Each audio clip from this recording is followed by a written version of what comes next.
Hello friends, welcome to my channel. আজকে রথযাত্রার পরে ষষ্ঠতম দিন।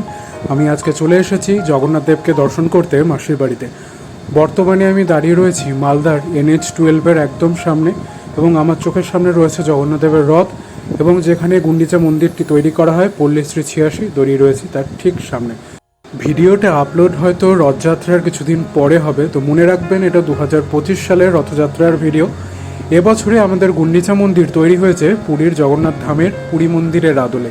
দেখতেই পাচ্ছেন অসাধারণ সুন্দর পতাকাও উঠছে কিন্তু মন্দিরের মাথায়। এবার পালা জগন্নাথ দেবের দর্শন করব জগন্নাথ দেবকে, এবং আজকে জগন্নাথ দেবের সাজসজ্জা কীরকম ছিল তাও কিন্তু এই ভিডিওর মাধ্যমে দেখব। বাইরে থেকেই কিন্তু জগন্নাথ দেব আমাদের দর্শন দিচ্ছেন। এবার বাইরে থেকে দেখে এবার আমরা প্রবেশ করব ভিতরে। ভিডিওটা ভালো লাগলে লাইক কমেন্ট শেয়ার করবেন। চ্যানেলে প্রথমবার এসে থাকলে একটা সাবস্ক্রাইব করে সাপোর্টে থাকবেন। কোয়ারিজের জন্য কমেন্ট বক্স, সমস্ত ডিটেল থাকবে ডেসক্রিপশনে। দর্শন করুন ষষ্ঠ দিনে জগন্নাথ দেবকে মালদার গুন্ডিচা মন্দির থেকে। অসাধারণ সুন্দর সাজসজ্জা দেখতেই পাচ্ছেন।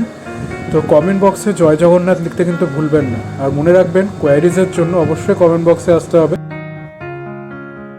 ষষ্ঠ দিনে আমার সাথে আপনিও দর্শন করুন মালদা থেকে জগন্নাথ দেবকে। রথযাত্রার সময় কিন্তু জগন্নাথ দেব সবাইকে দর্শন দিয়ে থাকেন এইভাবে গুন্ডিচা মন্দির থেকে। তো আপনাদের আমার এই ভিডিওগুলো কেমন লাগছে অবশ্যই কমেন্ট করে উৎসাহিত করবেন, যাতে আমি আরও নতুন নতুন ভিডিও তৈরি করতে পারি। আমার সাথে সাথে জগন্নাথ দেবের দর্শন করেছেন আপনারাও। এবার বেরিয়ে যাওয়ার পালা। বাইরে বেরিয়ে ডান দিকে আছে এরকম একটা অনুষ্ঠান মঞ্চ, যেখানে নানা ধরনের সাংস্কৃতিক অনুষ্ঠান চলে রথযাত্রার 7 দিন ধরে।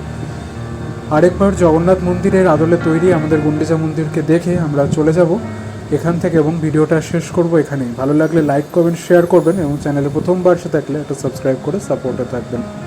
অসংখ্য ধন্যবাদ ভিডিওটি দেখার জন্য।